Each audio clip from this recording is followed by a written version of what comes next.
about seal rescue. So say we have harbour seals in Great Britain, we have England's largest colony of harbour seals out in the Wash. There's also another species of seal, the grey seal in Great Britain. We've got two big colonies of those, one north of us and one south of us in the Wash as well. So these are born in the summer, and grey seals we have born in the winter. We're busy all year round rescuing seals. Now, a few things to know: if you find a seal on the beach, some things to keep you safe and look after the seals. So first of all, however cute they may look, please remember they're wild animals. They're not tame or friendly necessarily, and therefore they can be dangerous.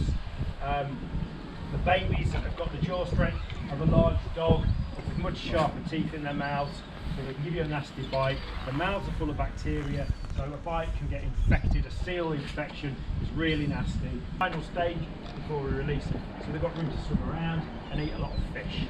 So we need to get them to a release weight of about 30 kilos.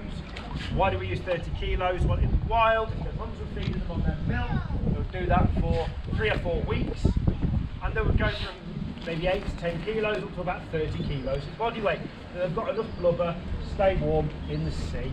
Mum leaves them to it, so if Mum leaves them to it, that's a good sensible point for us to leave them to it as well. So they go in a box at 30 kilos back to the beach. From there they can do what they like. Stay, swim off, that's up to them, they're home. We release them, they're found in other places. We've had them spotted out in the Wash, sometimes they're spotted up in Scotland. A few years ago, somebody sent us a photograph of a seal swimming around in the sea off the coast of Normandy. They need to be force-fed usually. Once they've got used to that, we'll go to hand feeding. And when they're a bit stronger, we'll get them to pick food off the floor. And then once we get them in the water like this, we get them to eat food themselves. So it's as natural as it's going to get for them while they're in captivity. No fish wasted there.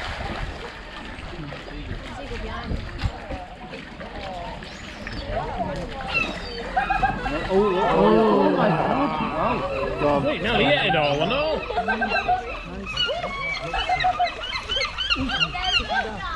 Okay, so these are African penguins. To introduce you to them. Get a little bit of fish. I bet most of it's small.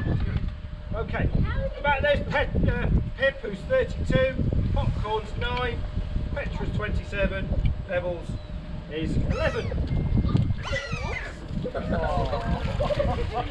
So they used to be called jackass penguins, and they were called that because they make a braying noise like a donkey. The third name is African penguins, around the coast of South Africa.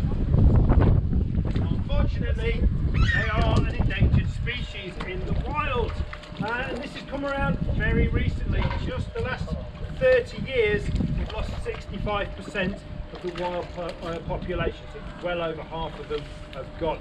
There's about 42,000 of them remaining, and the numbers are dropping all the time. So they're not going to be around a lot longer at this rate. Now, unfortunately, the reason for this is simply there isn't enough food in the sea because we keep taking all the fish. So they can't feed themselves, and then they can't feed their young, and the numbers are dropping. So pretty not very nice. No, it's not my fault. I'm not actually taking the fish. I give you fish. Okay.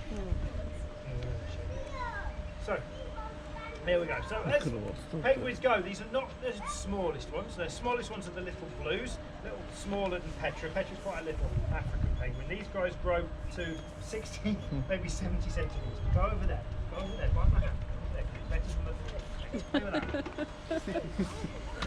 Oh dear. And then the big ones, emperor penguins, can get to about 4 feet tall. Now they have natural predators. They spend a lot of time in the sea looking for food. So there's sharks, and seals, and orcas.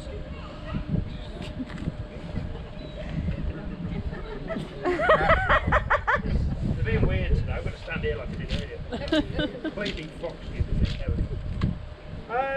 The rest of the time they're on the land, they're flightless birds, so there's lots of predators on the beach as well. Now, they weigh, let's say a little one like Petra weighs between 2 and 2.5 kilos, and the bigger ones like Pebbles hit 3 to 3.5, sometimes nearly 4 kilos if they've been eaten a lot. They live 25 to 30 years on average, so we've got a couple of quite old ones here, they're doing pretty well though, as you can see.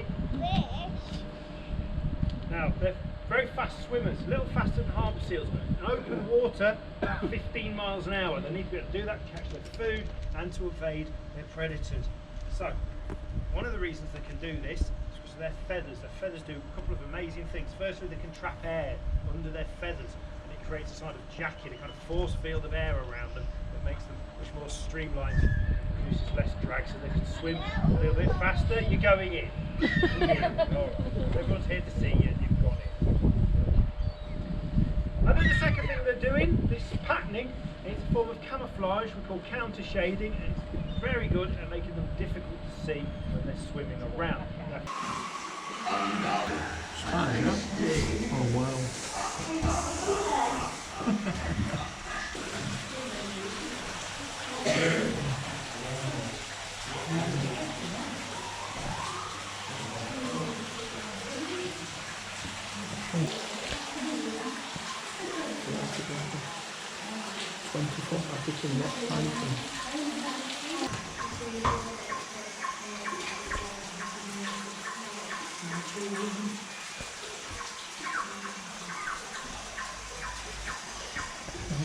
You'll platinum fall out. Brett and Joe.